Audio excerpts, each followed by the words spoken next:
The most dangerous thing an empath can do to a narcissist isn't fighting back. It isn't exposing them. It isn't even revenge. The most dangerous thing an empath can do is simply walk away.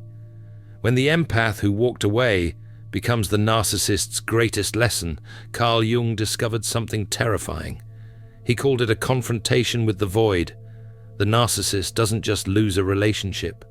They lose the only mirror that made them feel real.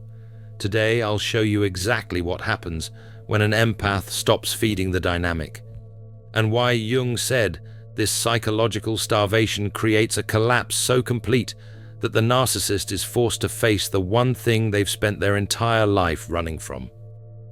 Why is silence louder than screaming?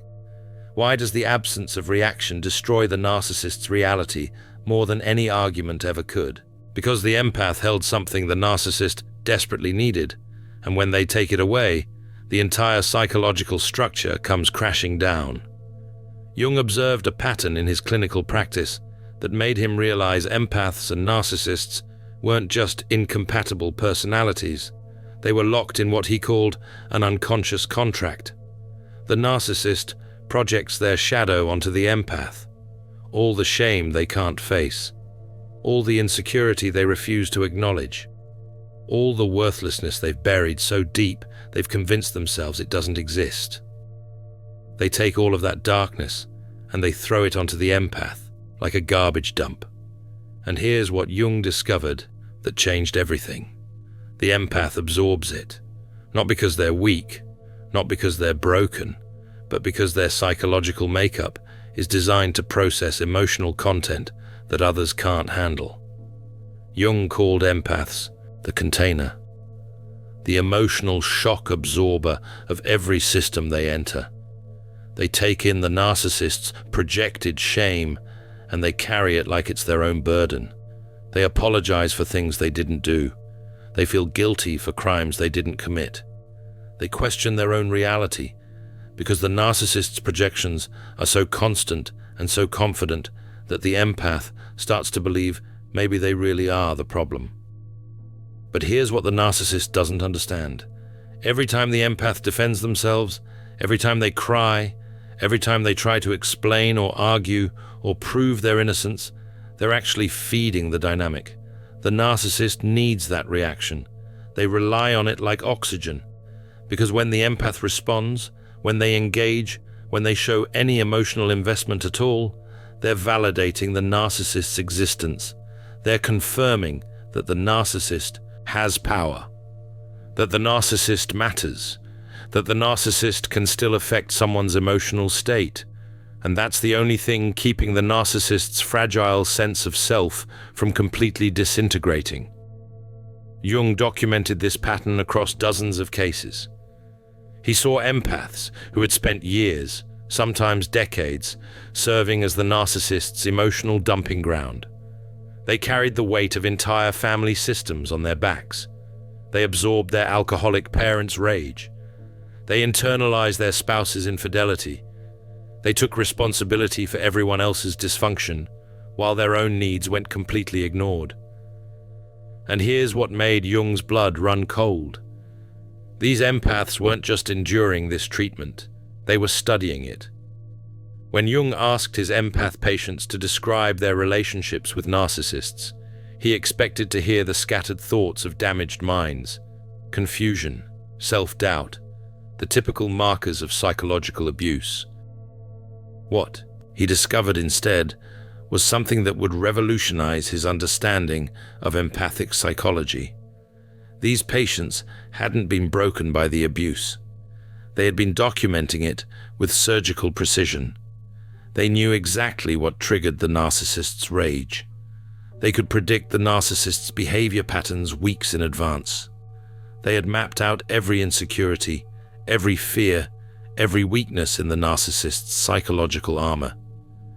They understood the narcissist better than the narcissist understood themselves, and they had never used this knowledge. Not once.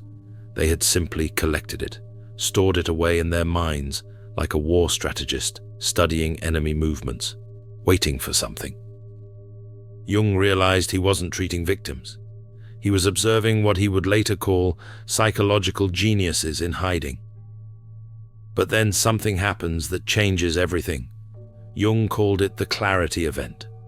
The moment when the empath's pattern recognition finally overwhelms their need to believe the best in people.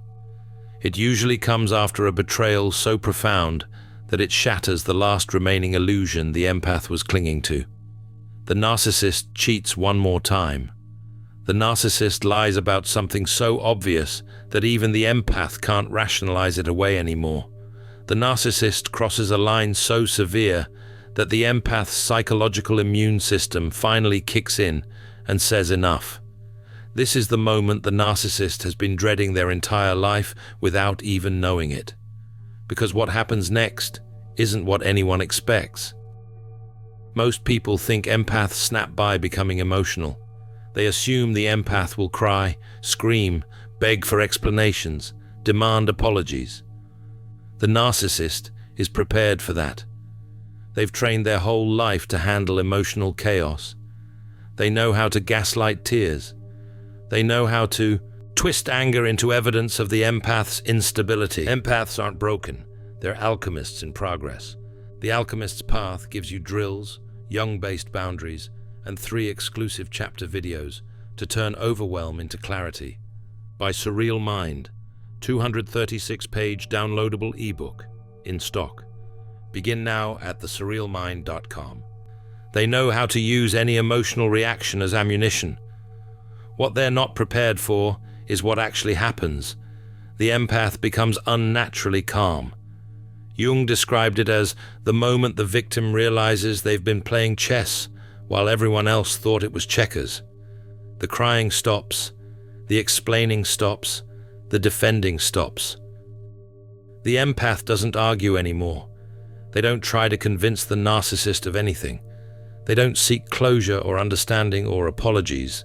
They simply observe. They watch the narcissist with the same clinical detachment a scientist uses to observe bacteria under a microscope. This is what Jung called the withdrawal of libido. Not sexual energy, but psychic energy. The empath stops feeding the dynamic. They stop providing the emotional reactions that the narcissist needs to feel alive.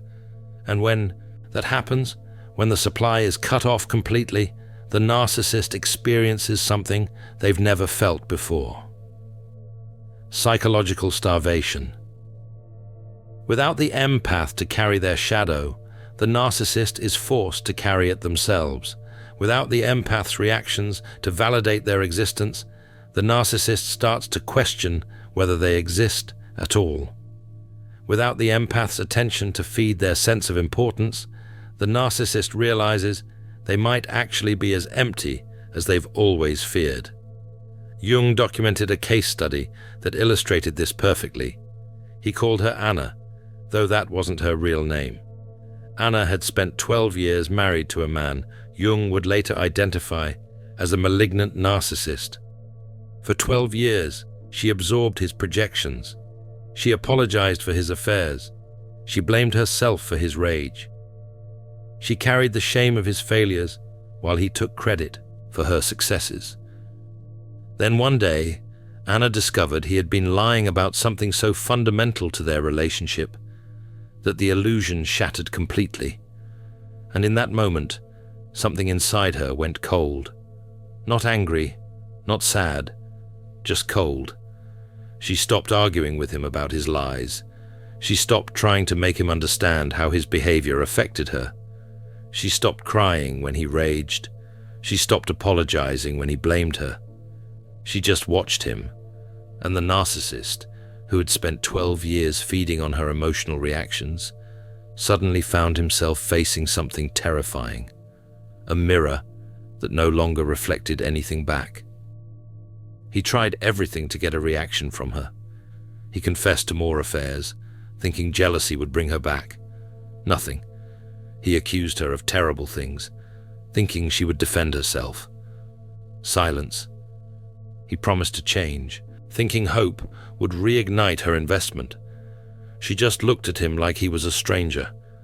Jung called this the hoovering phase. The narcissist frantically tries to suck the empath back into the dynamic using any tactic available: love bombing, rage, guilt, threats, promises, apologies. But when these tactics meet absolute indifference, when the narcissist realizes their power is completely gone, they experience what Jung described as the most painful thing a narcissist can feel: the realization that they never mattered at all. Because here's what the narcissist finally understands in this moment: their power only existed because the empath gave it to them. Every time the empath cried, they were confirming the narcissist had impact. Every time the empath defended themselves, they were acknowledging the narcissist's accusations had weight. Every time the empath tried to fix things, they were validating that the narcissist was worth fixing things for. The narcissist's entire sense of power was built on the empath's willingness to stay engaged. And now that the empath has withdrawn completely, the narcissist is left holding nothing but their own reflection. And that reflection is unbearable. Jung observed that narcissists can handle hate. They can even thrive on it. Because hate implies emotional investment. Hate means they still matter enough to provoke strong feelings. Hate confirms they have power over someone's emotional state. But indifference is death to a narcissist. Indifference means they've become irrelevant, invisible, powerless. It means they no longer exist in the empath's psychological reality. And for someone whose entire identity is built on being the center of attention, being important, being powerful, this erasure is more devastating than any revenge could ever be. But the transformation doesn't just affect the narcissist. Something profound happens to the empath as well. Jung called it shadow integration. For years, maybe decades, the empath denied parts of themselves. They denied their own capacity for anger because they needed to be the peacemaker. They denied their own need for boundaries because they needed to be accommodating. They denied their own intelligence and perception because acknowledging what they saw would have meant acknowledging how bad things really were. But in the moment of the clarity event, all those denied aspects of self come flooding back. The empath integrates their shadow. They reclaim the anger they were taught to suppress. They reclaim the boundaries they were taught to abandon. They reclaim the perception they were taught to doubt. And in doing so, they become what Jung called psychologically complete. The integrated empath is no longer a victim. They're no longer someone who can be manipulated by guilt or controlled by emotional blackmail. They've seen through the game completely. They understand exactly how the narcissist operates. They know every tactic, every manipulation, every psychological weapon in the narcissist's arsenal. And none of it works anymore. Because the empath is no longer playing. They're not fighting. They're not defending. They're not engaging at all. They've simply removed themselves from the board. And that removal is the narcissist's greatest lesson. The narcissist is forced to confront something they've spent their entire life avoiding. The emptiness inside them. The shame they've been projecting onto others. The worthlessness they've been running from.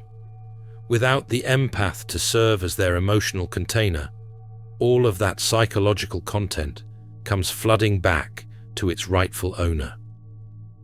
The narcissist is left alone with the self they tried so desperately to escape. Jung called this the hell of their own making, because the narcissist created this situation through years of abuse and manipulation. They destroyed the one person who was willing to carry their darkness for them, and now they're stuck carrying it themselves, with no one left to blame. Anna, Jung's patient, described what happened after she walked away. Her husband tried everything to get her back. He showed up at her work. He called her family members, trying to turn them against her. He sent letters, promising he had changed.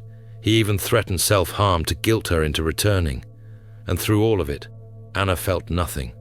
Not anger, not sadness, not even satisfaction at his suffering. Just a calm, clear indifference. She had moved on psychologically before she He even moved out physically. The relationship was over in her mind long before it was over in reality.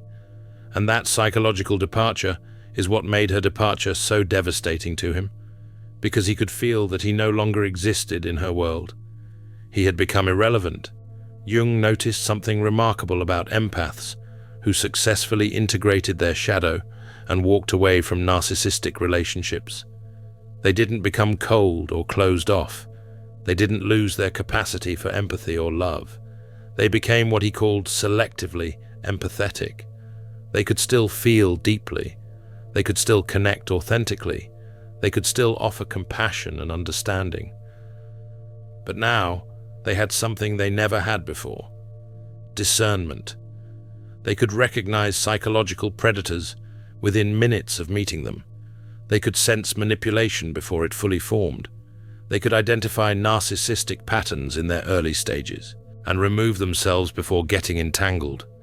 They had become psychologically invincible, not through building walls, but through developing conscious awareness of what deserved their energy and what didn't. The narcissist, meanwhile, is trapped in a cycle of their own creation. Without the empath to regulate their emotional state, they spiral. They might find a new target, a new empath to serve as their container. But something is different now. They carry the memory of the one who got away, the one who saw through them completely and chose to leave anyway. That memory haunts them because it contradicts their entire self-concept. If they were really as important and powerful as they believe, why did someone walk away without looking back? If they were really as charming and irresistible as they present themselves, why did their presence become so meaningless to someone who once cared so deeply?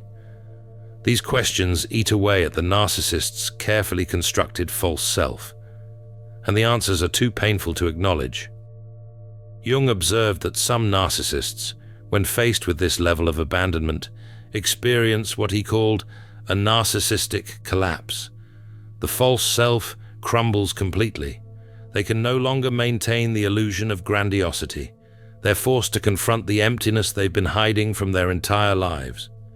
For some, this collapse leads to genuine psychological transformation. They begin the painful work of integrating their own shadow and building an authentic self. But Jung noted that this transformation is rare. Most narcissists simply find a new empath to exploit and recreate the same dynamic with someone else. Because facing their own emptiness is too terrifying. It's easier to keep running, keep projecting, keep blaming others for the darkness inside them. But the empath who walked away, they're free. Not just free from the narcissist, but free from the psychological patterns that kept them trapped in the first place. Free from the need to fix broken people. Free from the compulsion to absorb other people's pain. Free from the belief that their worth is measured by how much they can endure.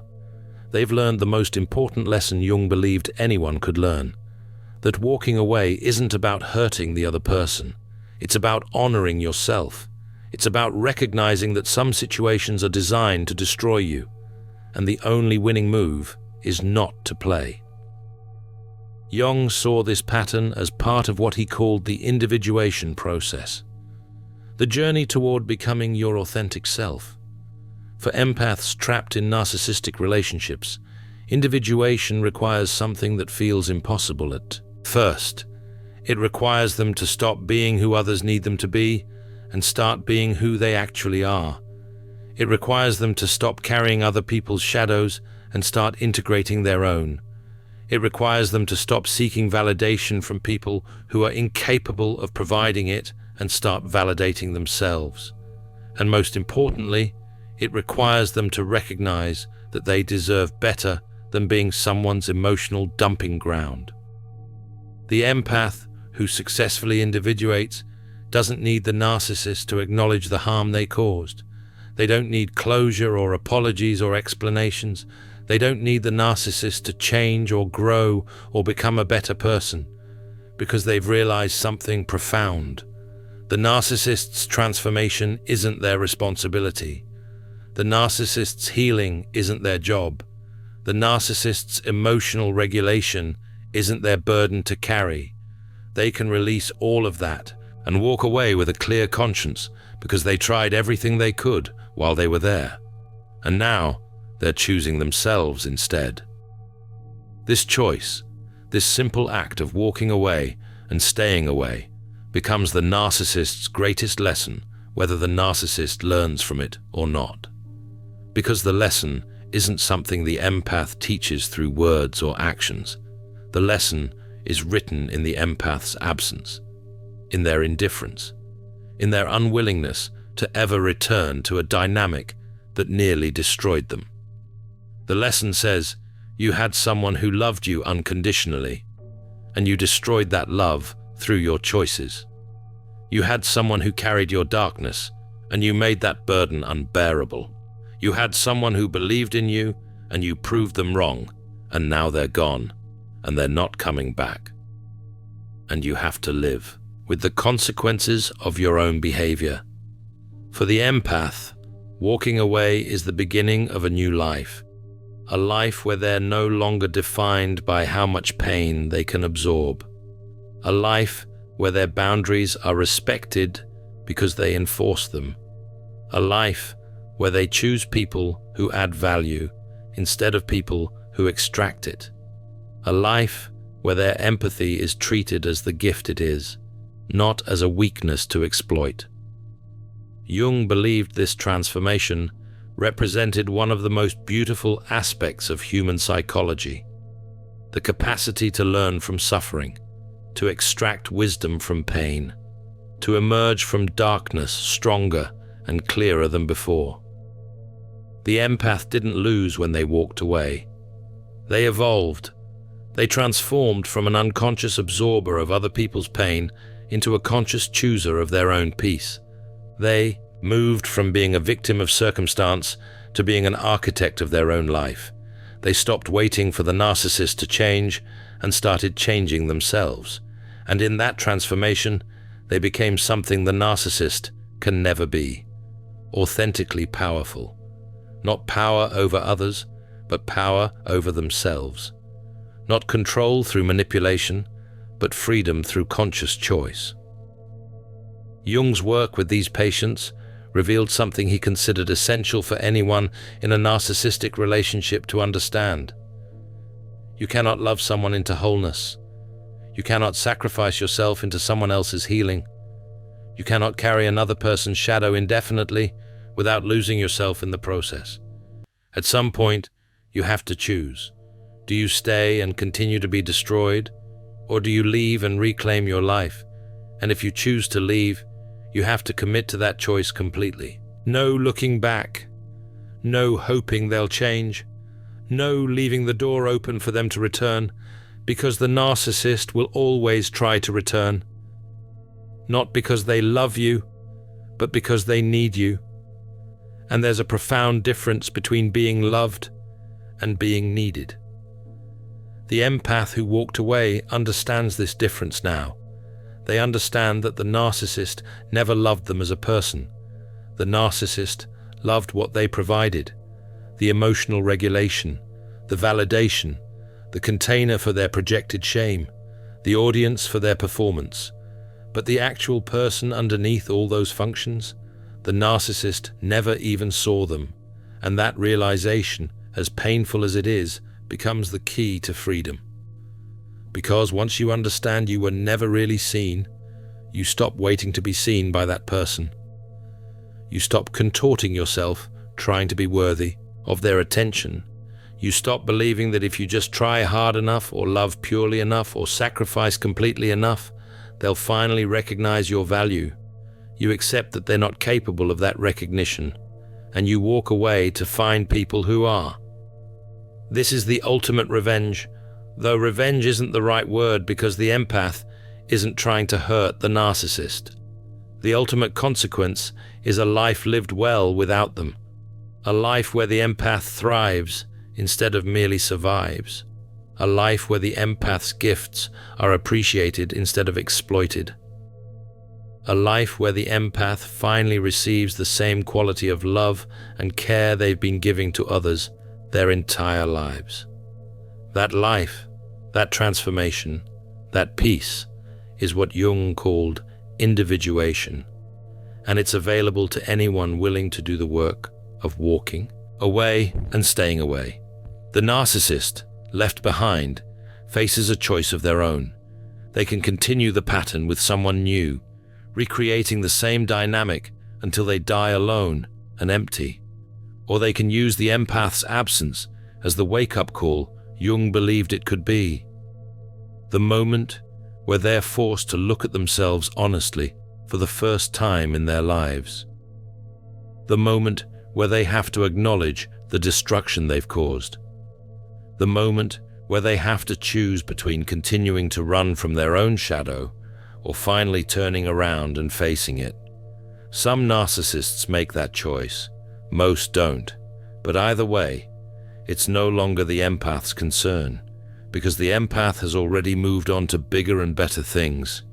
If you've walked away from a narcissist and found your peace, if you've integrated your shadow and reclaimed your power, if you've chosen yourself over someone who never chose you, comment below with the words, "I am free," because you are.